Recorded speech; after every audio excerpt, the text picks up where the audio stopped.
parent cohort now, since he won't leave, is Nate Elwood. How you doing?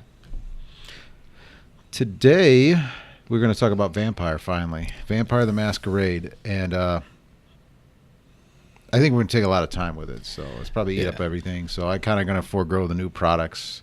I did get the Art and Arcana book. Oh, for D&D? Yeah. Actually, I got contacted by somebody, because somebody apparently who watches this said, you want a demo copy or whatever they call it, a promo copy, and do a podcast on it. So that I'm what I'm reading, which I'm kind of excited about. I'm so excited that I bought the special edition that came with a bunch of posters and stuff. Oh. So we have both of them for sale. That we do have for sale. Amongst other things. Yeah, amongst other things. But we'll pick that up next week. But what I really want to get into, and I keep hitting the table. I got yelled at for hitting the table, so that's why. What I really want to get into is this Vampire. Vampire the Masquerade. This is 5th edition. 5th edition, yes. And it's a beautiful book. It is. It is nicely done. It is solid. It is good. I did not read the whole thing. What I did read, I'll comment on or I'll talk about, but I'm going to let you take over, Nate, and just start going off on this. Tell me your notes. Tell me my notes. All right. Well, as being a longtime Vampire fan and playing it quite a bit in my youth, during its heyday in the mid-'90s or whatnot, I was excited about the 5th edition coming out. I wanted to see what they would do, and I heard good things and bad things and rumor mills or whatever. But actually getting a copy of it, sitting down, reading through it, there's a lot of good that they've done in here. And unfortunately, maybe I'm just biased because of the way I remember it. There's a lot of stuff that I'm like, why would they do that? Why would they do that? Well, I think we go over. Well, go ahead. I mean, where do you want to start? Well, I mean, it's basically, if you're a new player to Vampire, this is kind of a back to basics type of book. That's what I got from reading it. Like when you open it up and start reading it, it gives you kind of an odd way of introducing you to the world of Vampire. It's unique. It's kind of like found pages, that are just kind of scattered throughout the beginning of the book, and it gives a basic overview of what vampires are, how they started, a lot of conjecture, a lot of innuendo, no real solid facts. It's an interesting intro, but it's literally like 30 pages of fluff. Yeah, it's a lot of reading, which I liked, because if you're just trying to plow through it, which I realized I wasn't going to do, but once I started reading it, I'm like, hey, this is pretty good background, and it gives you like whole different ways you can go. Like as a role player, you could be like, hey, there's a whole bunch of stuff I could do here. You could do good, bad, up, down, but the fluff is 30 pages of fluff. Usually, you get a book and it's like a little half a page or a prelude. No, unless you get a source book and it's dedicated to it. Yeah, but this is almost like a little source book. Like you can use all this stuff to jump off an adventure from everything that they have here, and it's broken up into little pieces, parts. But go ahead. But that's the fluff. I liked it. But I thought it was interesting. I did. Here's the thing about it. Like, it's vague enough to leave it open to interpretation, so you can do what you want with it. Mm-hmm. But it's, in my opinion, it kind of lost a lot of the flavor of what Vampire used to be. Like, Vampire really focused on, there's like this hidden world just underneath what normally goes on, and you're part of it. And it's kind of like, with the fluff that they put in there, they made it more seem like, vampires are kind of now hiding out more because the world has changed, and there's a second inquisition that uses technology and governments that are hunting them. And I think, yes, they did. Again, that's the part I liked. Yeah. Oh, okay. Okay. That's what I liked. It was like before, it was like blah, and then just skulking around in the dark. But now you're hiding from each other and people, and mankind or humans have said, "Hey, what's that?" Like what's that in the corner? We got the world of cell phones and instant. I mean, it's not the videos. Old, you're not stuck in the like all horror movies now. They have to explain why a cell phone doesn't work somewhere. Before it's a good horror movie, but. But as far as that goes, it's a good back to basics. I mean, it focuses heavily now on the Camarilla and the Anarchs. It doesn't really talk about the Sabbat. Go ahead and give a quick on the Camarilla and the Anarchs, because I got a little confused by. So the Camarilla used to be the whole premise of Vampire is you play obviously a vampire, and the Masquerade part is all the vampires kind of come together and realize that humanity outmatched mans them, a million or so to one. So if they ever found out there was really vampires, they'd all be dead. That's why, like, not to cut you off, but it's just an example would be like in 30 Days and Nights. I was trying to go like mainstream. They went to Alaska in that small town, and that was a big part of it. Is they're hidden and nobody knows about them. That's how they can feed up there. Because if the general population did find out about it, they hunt them down during the day and stake them all, and it'd be like a virus, and but kill them all, kill them all. Yeah, I'm all okay.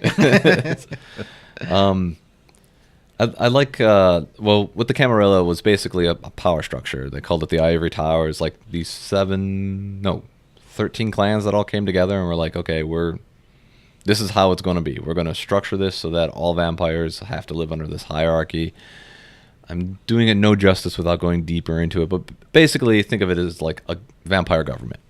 Yeah. And the anarchs are more along the lines of a anti-establishment, where each vampire should be able to kind of do their own thing. As long as they don't expose everybody and aren't stupid about it, you should be able to do your own thing. And so it's an interesting focus, because in the old edition, it was really just Camarilla, and the anarchs were just like part of the Camarilla, but not really. But from when I read about part of it is the old school, the Camarilla was getting too old. They weren't adjusting to the world, which is why they were. This is what I got out of it. But that's why they were getting hunted, is because the old Camarilla wasn't adjusting to the new world. Right.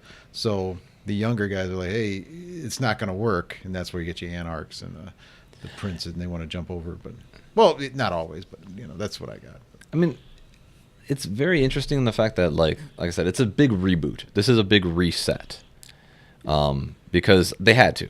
I mean, they ended the line years ago and then kind of rebooted it with. And it's been how long since they had it? Like, it came out in '91. So I mean, But I mean, when's the last edition? You think? The last edition? V20 came out, I think, in the early mid 2000s. I'd have to check. So almost 20 years.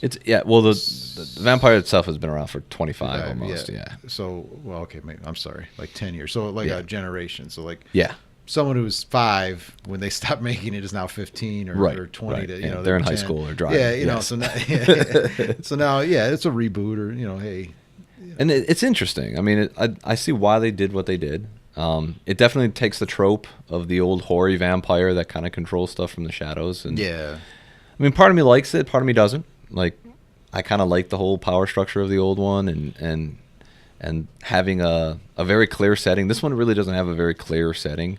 It gives just such a vague. They paint it with such a broad stroke. It almost struck me as it's not this world. This is like a different world. It feels that way. Yeah, it feels that way. I think I think they did that purposely, almost to remove it from reality. Right. So it doesn't, because they did have some issues with reality with this book, and I think they did it to remove it. And I don't think they had any issues, but I think that was a nice fix for it. It's like, all right, this ain't this world, so well, it's this world, but not. Yeah, and that was part of the appeal of the old one too. Was this world, it's just darker, and.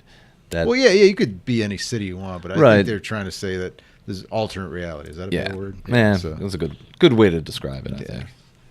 But anyway, go ahead. I'm sorry, I keep cutting you off. I do like that the mystery is kind of back. Like, the biggest problem with the vampire as it went on was they explained everything. And to me, that was kind of, if any game system, if you explain everything, if there's no more mystery left in it, then it's a boring setting. You already know how everything's going to go. So, like in the heyday of Vampire, when it was still, you really don't know what was going on, but they hinted at it a whole lot. And they had very clear characters and NPCs. And you didn't even have to go with what they had, obviously. You could always go off on your own, just like any RPG. But by the end there, it was, you're getting stats for characters that are demigods and stuff. It's like, once you get to that point, it's like, it's not really a game anymore. You're just literally just talking to people about a story. You're not really involving it. You've always said that about all systems, like any system. Any system that gets to once that. Once it gets to that point, right? If you're playing a demigod, unless everybody's a demigod, which is I'm sure a fun game. I don't know, but I don't see it. I don't see it either. It would be boring. You just roll dice. I mean, so all right. So anyway, we got into the Camarilla, and then we explained all of them. And the world is, I think the world is. Sorry, I lost my train of thought. Oh, the world is.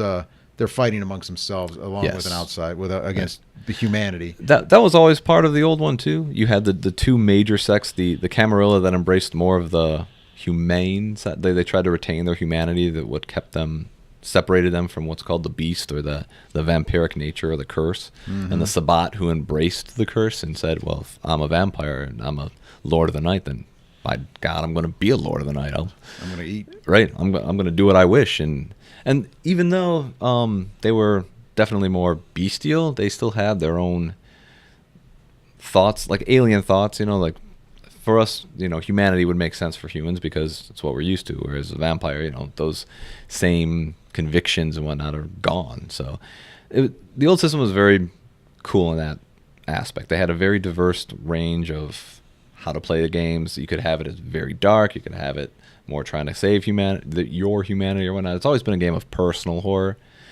They've kind of come back to it with this one a lot more, in my opinion, like because they built it into the rule system itself, which I really liked. Now they have what's called like hunger dice. So as your character is expending the blood that they have in them, you roll all of your stats and all of your skills.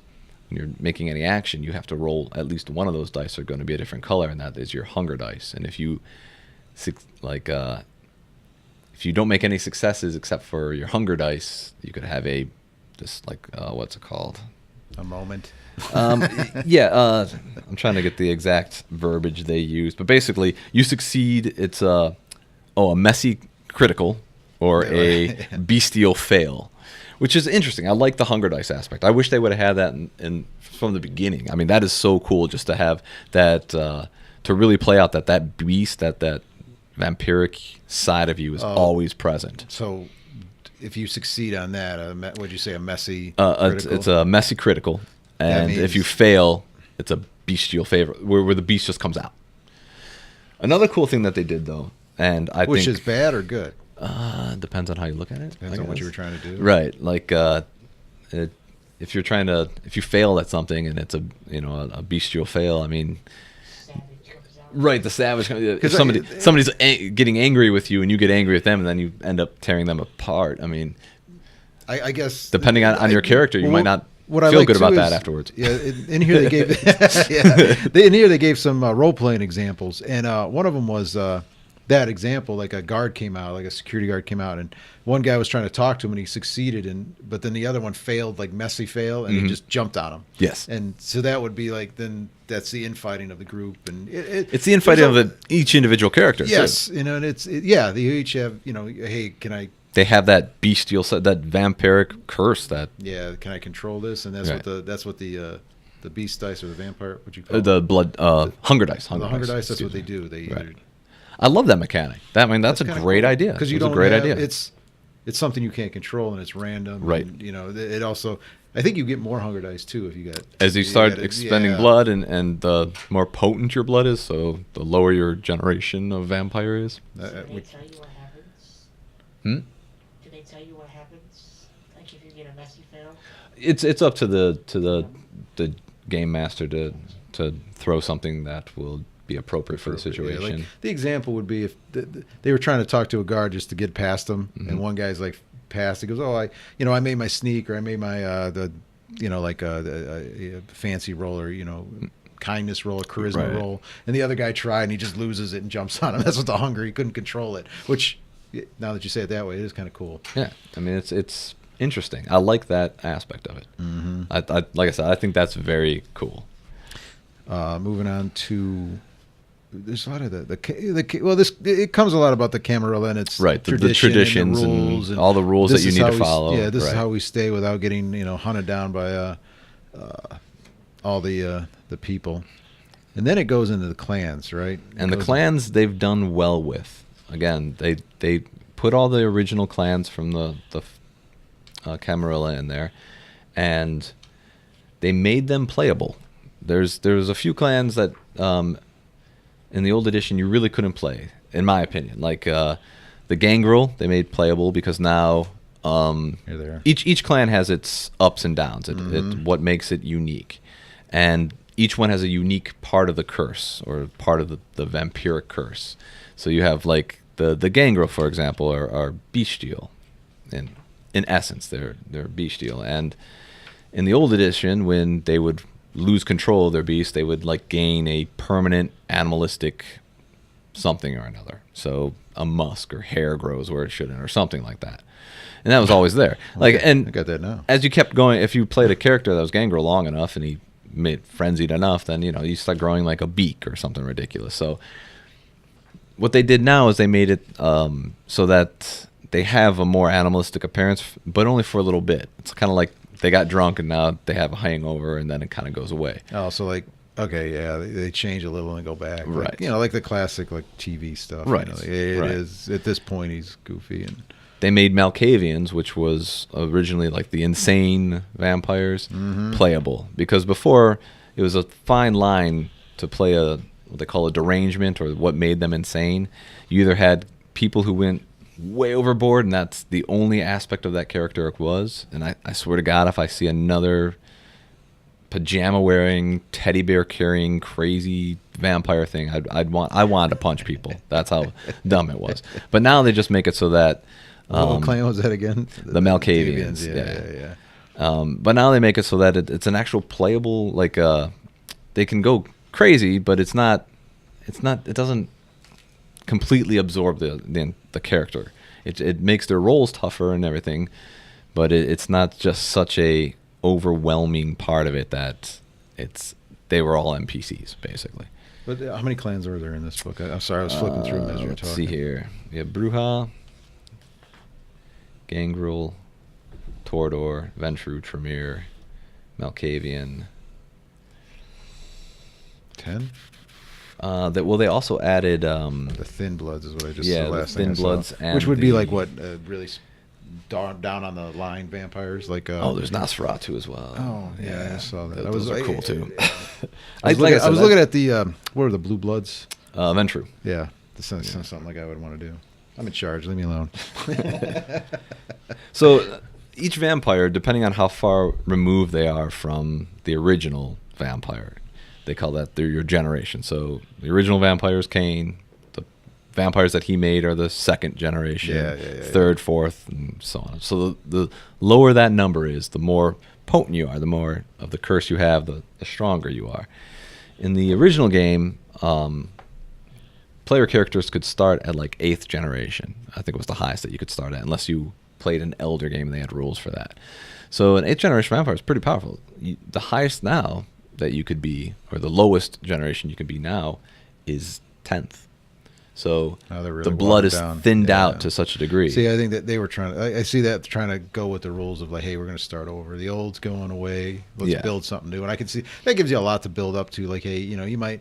I could even see them down the line making new clans and whatever it is. But Well, time will tell. Time will tell. Yeah, Like to see if this takes off for him or not. Yeah. But it's been around. It's been around for a long time. Somebody picks it up. And looks, honestly, we're flipping through the book right now, but man, the book really is beautiful. The artwork is really nice.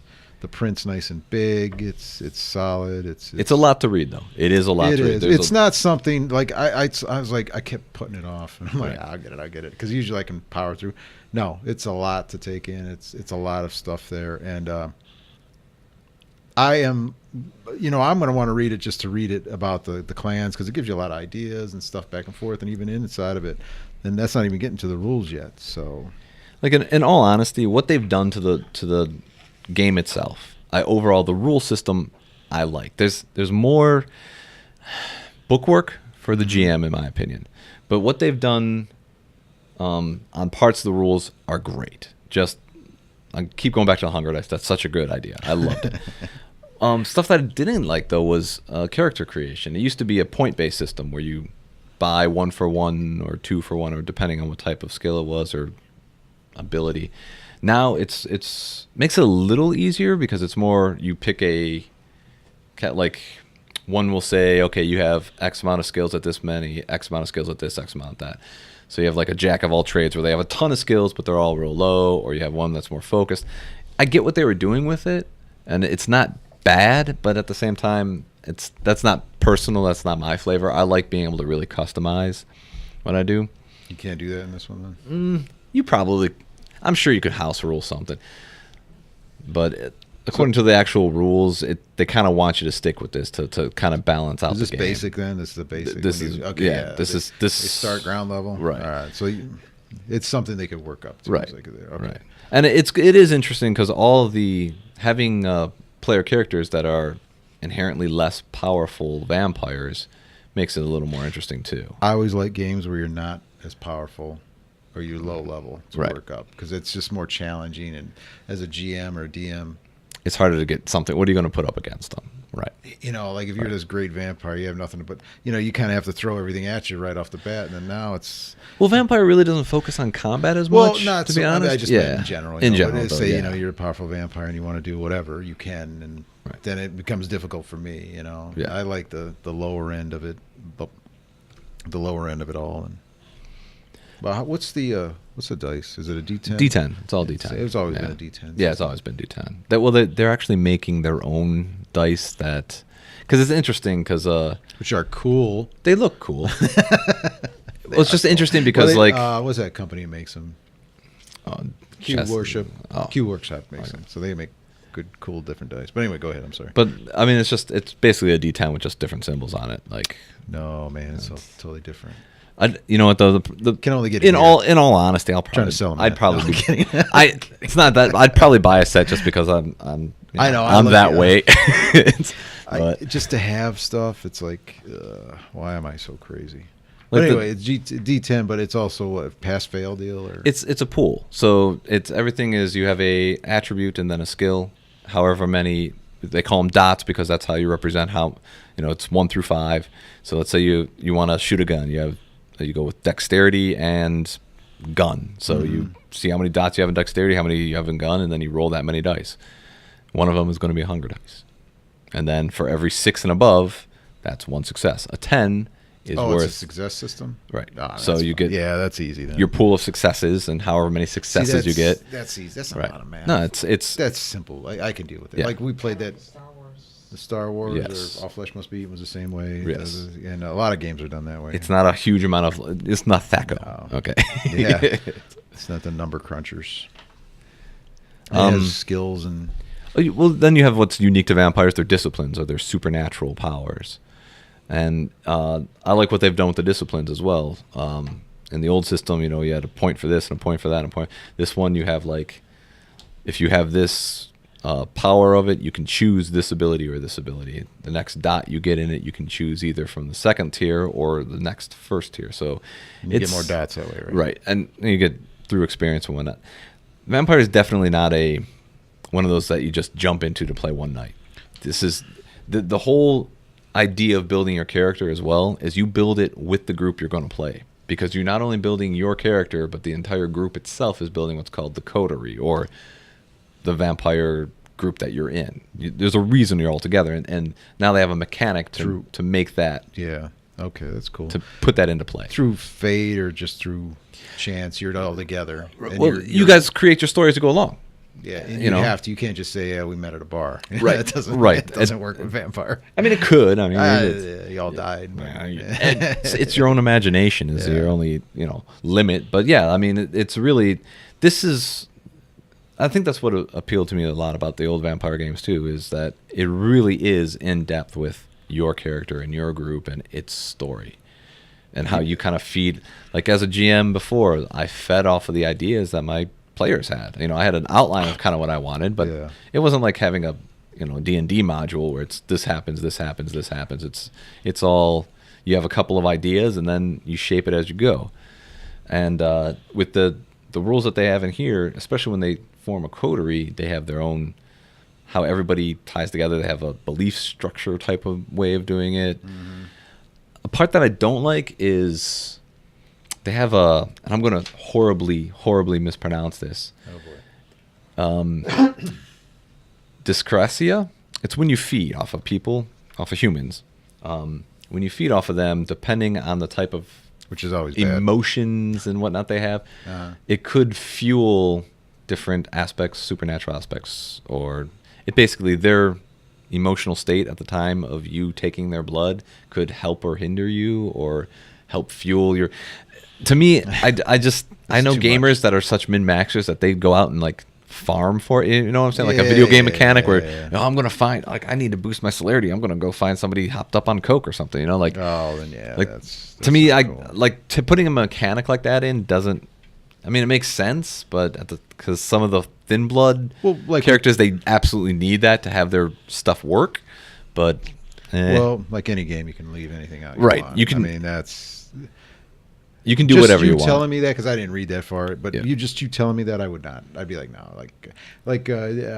Well, if you have somebody who's one of the thin blood characters, though, you'd have to put it in because it absolutely depends on that. So it's built into there. that'd be a rough way to go for them. Then. Yeah, It's almost like I would almost associate that with a renowned dice, or what's that called when you get something cool in D&D and inspiration Inspiration point. dice. I don't care for them. I see Yeah. the do Kind of like drama points where it's like Yeah. a token. You throw it down and I get to do something. Yay! It's like, well, okay, that's fine. And I think players like it, but to me, it's as a DM or a GM, it's a mess. And it's like Players can throw wrenches into your system so easily. Why give them more fuel? that's my point. But at the same time, yeah, I get it too. They have, 'cause yeah, it's in there. It's in there. they obviously have like drawbacks and stuff in here. Yes. setbacks. Yeah. and- You have, as you're creating your character, you have certain flaws that you take. You have certain, they don't call them merits and flaws. I'm just going to keep calling them merits and flaws because that's ingrained into my brain. I think it's drawbacks. I just Drawbacks thought, and positives or whatever. The other stuff that kind of got me was the humanity system. merits and flaws. Yeah. Oh, go ahead. Sorry. But the humanity system, how you retain not turning into this evil, horrific vampire thing. It's a little complicated. It's a lot more bookwork for the GM. I'll put it that way. You have to like account for actions that they did. Was it against what their core beliefs were? And if that was, they have a stain on there. And then you have to roll at the end of the game to see if they're remorseful enough. Or I mean, it's to me that could be role played out too. Yeah. But I get why they put the mechanic in. I might, if you were going to play that as a character, I might have to know you as a player to say, Yeah. okay, I know some players that are min-maxers that go, I want to be, nope. There's absolutely no way. Yeah. But if somebody who's a good role player who doesn't even understand the rules, Yeah. yeah, you would be good for that because then you would get into it and carry it through. But yeah, I guess it depends on what you want. I mean, How you- all in all, it's a good system. You can. I think most people It's who almost are going to like be a picking basic- this, most it's people who almost are going to be picking this up though, I think are going to be veterans. I don't see a whole lot of newbies picking it up unless they heard about it from somebody else about the good old days. Like I don't see younger people picking it up. I kind of do, Yeah. but Then again, I can't. I don't know a whole lot of younger RPG players. So Josh just knocked a hole in the wall. like I kind of, well, you picked it up when you were young. yeah, I was introduced to it by a friend. Was So it younger or older? well, I was in high school when. But So yeah, I mean, that's- I was that's what young, can- but I mean, that's what I consider younger yeah, as high school. yeah, Like, I mean- when like 10-year-old, I mean, you're not buying that. Right. You know, it's definitely a mature game. Right. It's always been a mature. and I think I'm shying away from that. Like some of the stuff in here, I find more kind of like comedic value instead of like actual, like horrific value to it. Like to be honest, just put an old disclaimer like they used to. Like this is a game. If you think you're really a vampire, you have other problems. Do not pick this game up. Different time, Right, babes. right. Different time. I mean, you But- can't. I agree with you. Horror should be horror. You Right. should be, if you're going to role play horror, or read horror. You know, you have to write what you're afraid of, what people are afraid of. There was a game that would never make it on the market now called Little Horrors. Oh You God, I ever love see- that game. yeah, yeah. never You played make it. kids. Yeah, It you was played awesome. kids with real horrors, like monsters under your bed. Yeah, they was- came was out of your the closet, Yeah, yeah. was your creepy uncle or something like that. You know, Yeah. they're like real things that were bad and never make it now. No. It would never make it now. It's got to come back around, you know. But it'll never make it around. You know, like maybe in 30 years somebody will put out, oh, that's a great game. Yeah, back 60 years ago it was. If I wanted to make a dark Vampire the Masquerade game, and I had people who wanted to make characters that sole purpose Oh. was to make snuff films or something, Yeah. as long as I realized that none of my players are actually yeah. into that Have- kind of crap, it's fantasy. have It's at fantasy. it, but yeah, but it no matter what you look at, you're still your vampires feeding on people, Right. You know, It's a bestial thing. Yeah, It is. and it's you're just holding off the monster in the end. Right. And so it is horror, you know, whether it's oh God, this happened to me, or oh God, I want it to happen, or you know, it depends on how you play it, but yeah, definitely it's mature. You can't. Yeah, you can't. I would not have my kids play this. No, at 11 and it's 8, almost no. like certain people wouldn't play this good. They would just play it to be weird or abnormal. Or just turn into like a Punch Palace type thing. Like, I'm going to use my vampire and It's juice something myself you up could- and kill people. You could do that in D&D. D&D Yeah. is made for that. Hey, you want to play vampire characters? Okay, and then you just run around. It's made for that. That's not normal. This is supposed to be. This is something- storytelling. This Yes. is storytelling. Yes, this yes, is yes, yes. this is. I want to play a campaign. I want to play a chronicle. Not.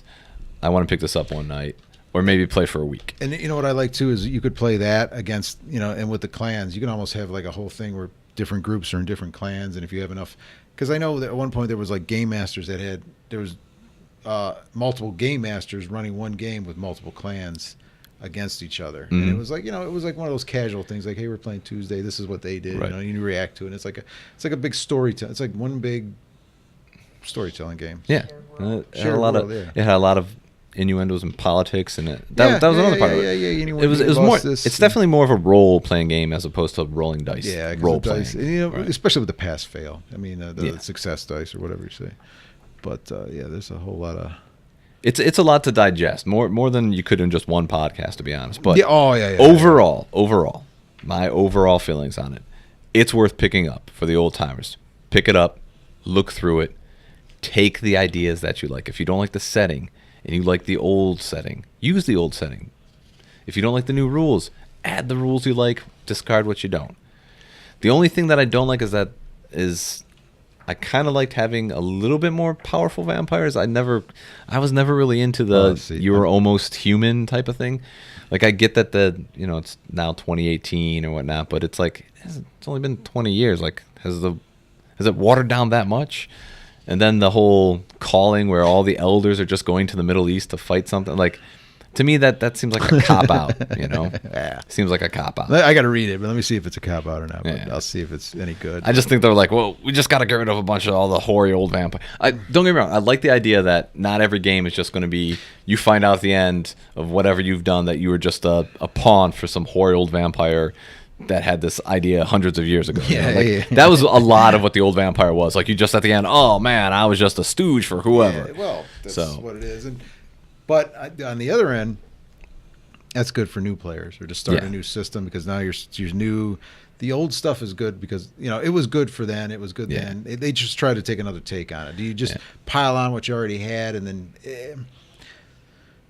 What I would like to I have would seen, equate it. I'm sorry, I didn't mean to cut Yeah. you off. But what I would equate it to is like with Age of Sigmar and Warhammer, 40K. A lot of guys got upset, but what I saw it as is, hey, 40K or Warhammer Fantasy. If you wanted to get into it, that's $2,000 for a game you don't know if you want, and there's a whole backstory, and then you don't even know if you want to get into it. This is the same way with Vampire. I think is what they're saying is, okay, there's a whole bunch of stuff in the past that you can use and do what you want with. This is a new jump off point for new players or old players that want to get back into it without, they lost their collection, however it is, the fires, the divorces, I had to go get a job, whatever it is. I had to or like me, it's still on my shelves on the basement. or it's me and my point, I'm buying it all back, Yeah. hey, I need that.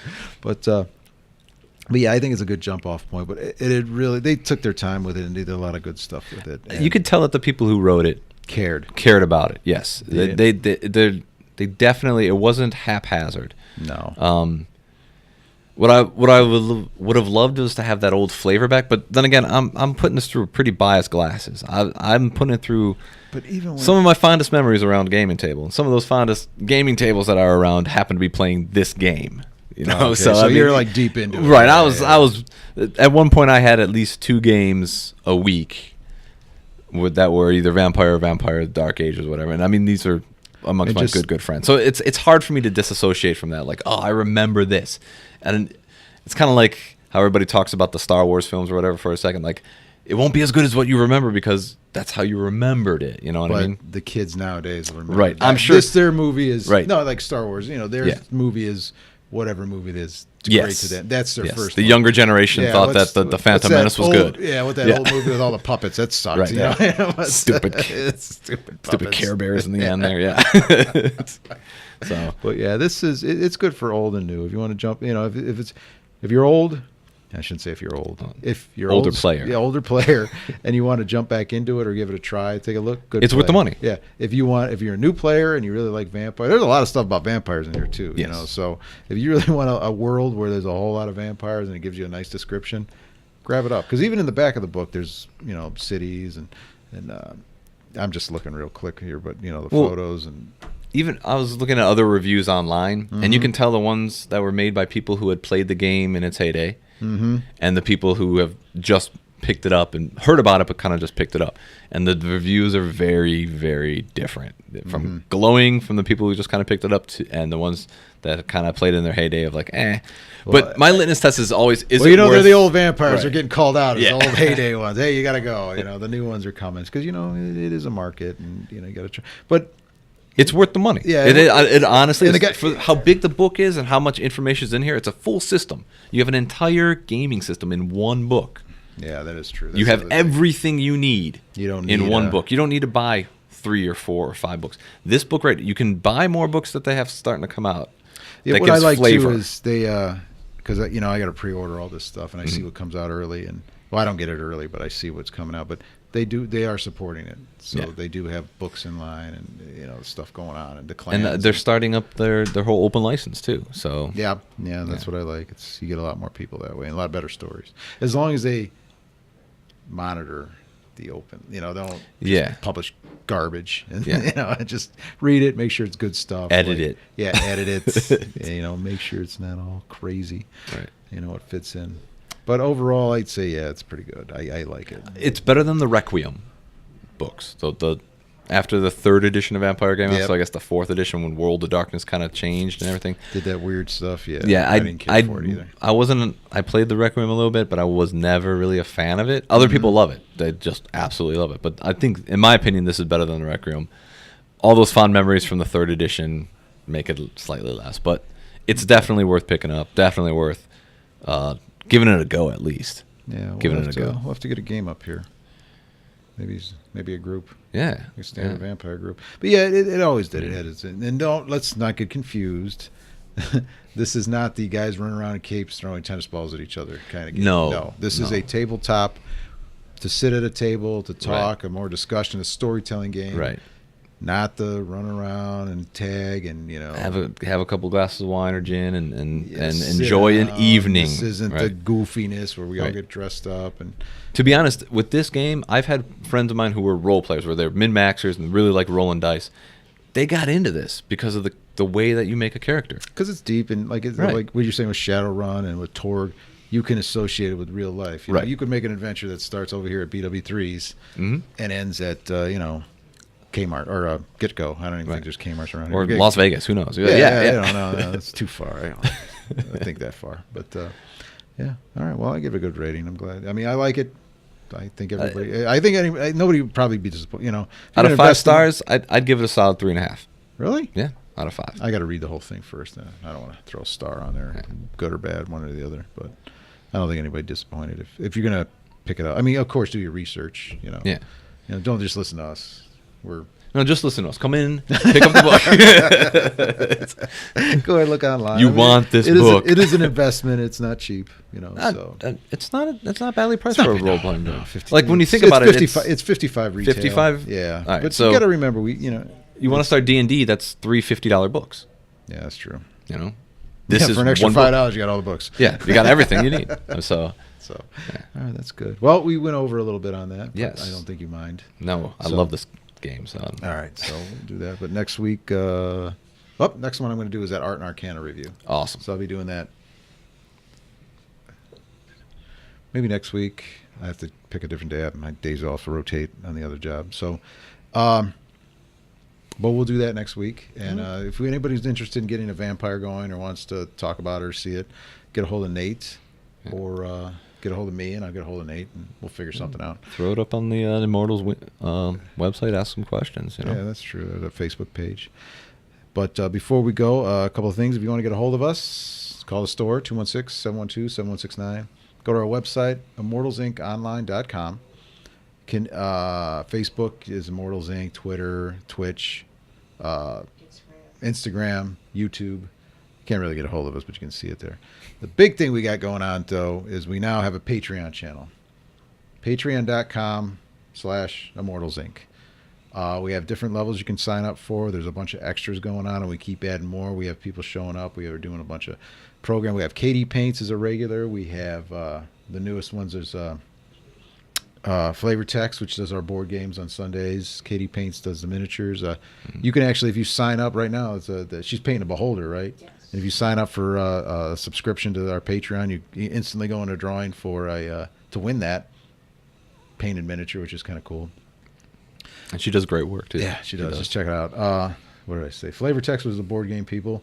Got a bunch of stuff going on board games. We're hoping to have them do some more reviews. Starting to do some Kickstarter reviews. Starting to do some local game designers coming in, talking to them.